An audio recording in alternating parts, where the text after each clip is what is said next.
नमस्कार फ्रेंड, स्वागत करुछु मोर YouTube channel Odisha food blog travels रो आउ गोटी अध्याय को।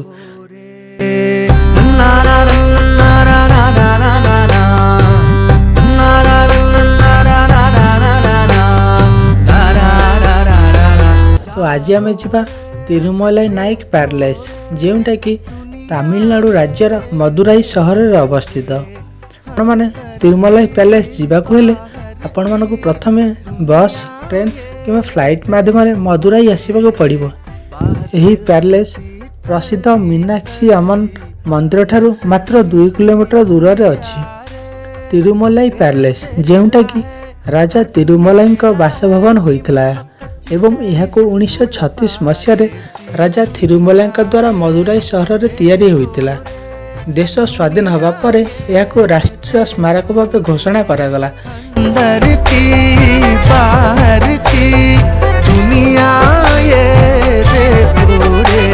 एवं यह पैलेस को राजपूत एवं द्राविड़ों का वस्तुकला विषय को दर्शाई थाए। यही महल तार विशाल स्तंभर बेस लोकप्रिय अटे। महल रे सर्वमोट 248 स्तंभ अच्छी जार उच्चता 82 फुट एवं चौड़ा 18 फुट अटे। यही महलर परिवेश को देखी एठारे बहुत गुड़िए सिनेमा शूटिंग होईछि। सौगात देखो नदियों की धारा भी है और उनका संगम भी।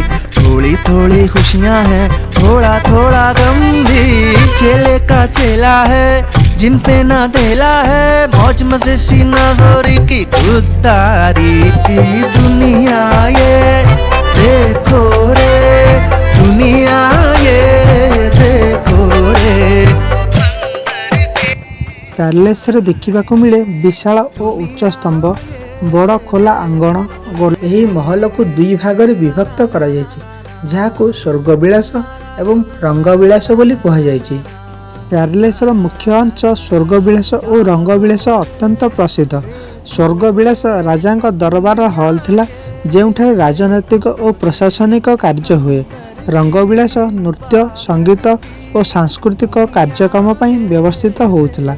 एहारु नायक शासक मानकर कला और संस्कृति प्रति आग्रह प्रकाश पाए।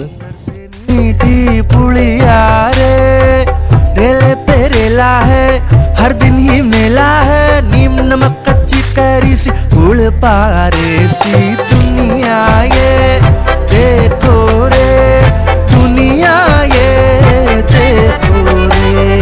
अंदर की बाहर की। तिरुमलाई नायक पैलेस केवल राजनिवास नुहे, बरं यह नायक वंशर शक्ति, गौरव और सांस्कृतिर उन्नतिर प्रतीक। यह मदुराई दक्षिण भारतर एक प्रमुख राजनैतिक और सांस्कृतिक केंद्र भाव में परिचित कराइथिला। वर्तमान पैलेसर किछि अंश भंगुर हो जाइतिले मध्य यहाको तमिलनाडुर पुरातत्व विभाग द्वारा सुरक्षित एवं संरक्षित करा जायछि। मेरी नजर से भारत की सौगात देखो रे, नदियों की धारा भी है और उनका संगम भी। थोड़ी थोड़ी खुशियां हैं, थोड़ा थोड़ा गम भी। चेले का चेला है जिन पे ना देला है, मौज मजे सी नजोरी की खुदारी की दुनिया ये देखो। आज यह एक प्रमुख पर्यटन स्थल और भारतीय ऐतिहासिक स्थापितर गर्व भाव परिचित।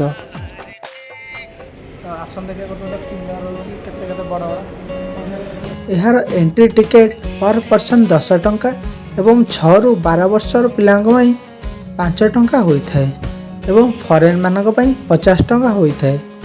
जदि आपण कैमरा नहीं वीडियोग्राफी किंबा फोटोग्राफी करने को चाहते ताहापाई एक्स्ट्रा 100 टंका चार्ज देवाक पड़ी थाए। जदि आपण माने एई जगह को बुलिबा को आसुछन्ते तो यार टाइमिंग हेउची सकाळ 9टा ରୁ राति 7टा पर्यंत एवं अपराह्न टाइम रे 1:30 ରୁ 2टा मध्य 30 मिनिट पई बंद होइथाए। जदि भी आपण माने बुलिया को आसुछन्ती एही टाइम को ध्यान रे रखी आसन्ते। यह थिला ଓଡ଼ିଶା ଫୁଡ୍ ବ୍ଲଗ୍ ଟ୍ରାଭେଲ୍ସର ଆଉ ଗୋଟିଏ ଅଧ୍ୟାୟର ଭିଡ଼ିଓ। ତ ଆଶା କରୁଛି ଭିଡ଼ିଓଟି ଆପଣମାନଙ୍କୁ ବହୁତ ଭଲ ଲାଗିଥିବ ଏବଂ ମୁଁ ଯାହା ବିବରଣୀ ଦେଇଛି ଏହି ପ୍ୟାଲେସ୍ ମାଧ୍ୟମରେ ତାହା ଆପଣଙ୍କୁ ସଠିକ୍ ମାତ୍ରାରେ ଭଲ ଲାଗିଥିବ। ଯଦି ଭଲ ଲାଗିଥାଏ ତାହେଲେ ଲାଇକ୍ କରନ୍ତୁ, ସେୟାର କରନ୍ତୁ ଏବଂ ମୋ ଓଡ଼ିଶା ଫୁଡ୍ ବ୍ଲଗ୍ ଚ୍ୟାନେଲକୁ ସବସ୍କ୍ରାଇବ୍ କରନ୍ତୁ। ତ ଦେଖା ହେବା ଆଉ ଗୋଟିଏ ଏଇଭଳିଆ ଇଣ୍ଟରେଷ୍ଟିଂ ଭିଡ଼ିଓରେ। ରହୁଛି, ନମସ୍କାର।